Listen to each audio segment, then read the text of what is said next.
One of the most interesting explorations that I've read was you went to Antarctica uh, to like explore the B-15 iceberg. Mhm. How is that different? Like in my mind, that's like incredible that you got the opportunity to do that. But it's Yeah. also like terrifying in a sense because it's an iceberg. You have freezing temperatures, and you never know what could happen. What was your experience with exploring the iceberg Mhm. as a cave diver? Yeah, we pitched National Geographic to be the first people to go cave dive inside an iceberg, and the truth of the matter is that when we, asked them to support us in our quest, we didn't really know if there would be caves that we could swim into inside icebergs, so it was a hypothesis that we somehow managed to get financial support to investigate. But yes, Yeah. it was an extremely dangerous environment because, as you know, these ice environments change constantly, just like an ice cube in a drink changes constantly. So we discovered, pieces of the iceberg calving away while we were inside during our dive. We experienced like ferocious currents that were, the equivalent of trying to make headway against hurricane force winds. Mhm. So there were unbelievable challenges. But to be the first people to see this environment and document it, it was extraordinary. The ice like looks like it was dimpled like a golf ball with these little sort of carved scallops carved by the hand of the sea, really by current and waves. And it was just more like going to another planet than anything else. It was such a foreign environment. hmm And how long, y like, can you last in like diving in freezing temperatures? Because I'd think you'd have to wear a dry suit, possibly a few thermal packs, and dive. And if you get trapped under the ice, it's really hard to orient yourself to how you came out. Did you have Mhm. like a guide wire when you were going in? Yeah. So first, your first part of your question, it is cold. It's 28 degrees Fahrenheit because we're in salt water, so it's actually colder than freezing. Yeah. Really cold. Sometimes even when we're rolling into the water, it's like rolling into a slushy on the surface. And the dives are. We try to keep dives under an hour in that temperature because it's always a battle to stay warm. But we did have one dive that stretched as long as 3 hours because we were fighting that current to get out of the iceberg. hmm So yeah, really, really hard to stay warm. Mhm. hmm And when you were under the iceberg, did you see any wildlife? Was it just Yeah. ice? Were there penguins? Yeah. What was down there?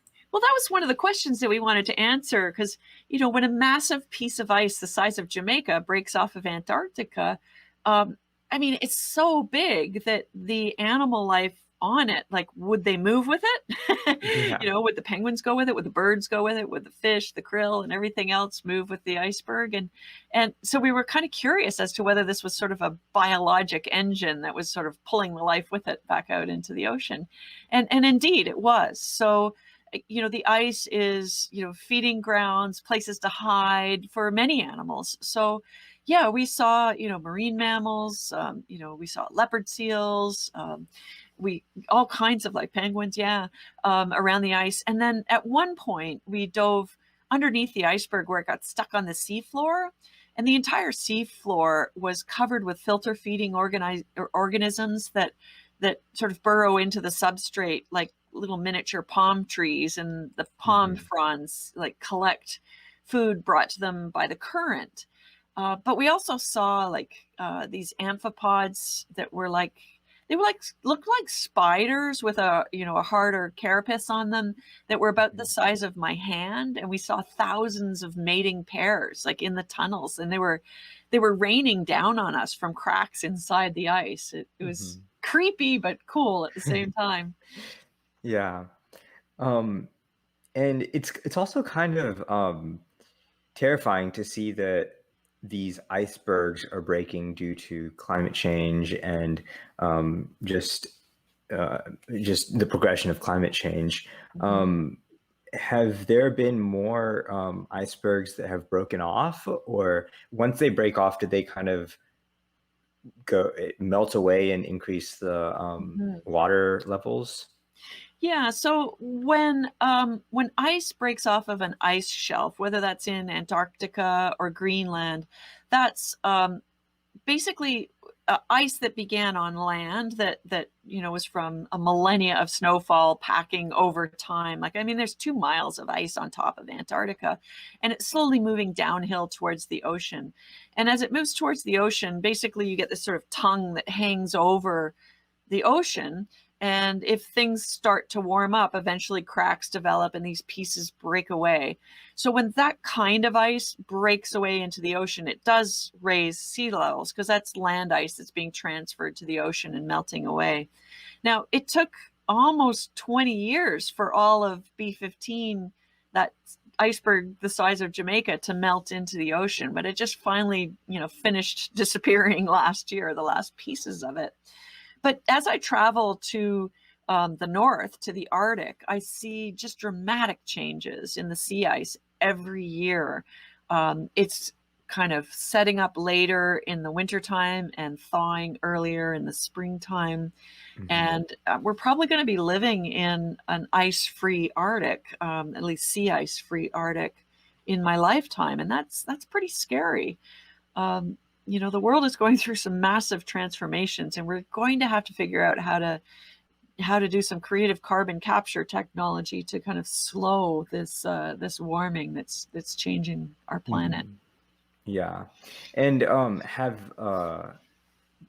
the animals that you've seen underwater, have they kind of also adapted or shifted? It might be different in the Arctic, in the north versus the south, Yeah. but I would imagine that they're trying to find either new icebergs or new Hmm. uh, Yeah. habitats to call Yeah. home.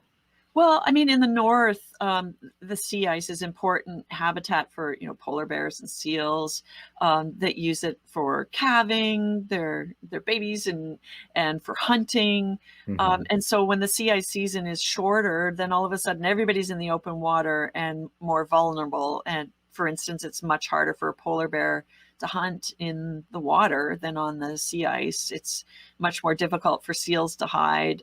So yeah, we're seeing massive changes. 2 years ago when I went north to film some walruses in places where they had been predictable for so many years, we couldn't find them, and when we did, it was a very small colony. So we see more skinny polar bears. We find it harder to even find the marine life, and because we don't know their natural population, we just know that it's harder to find them right now and just assume that they are diminishing Hmm. as a result of the changes. Hmm.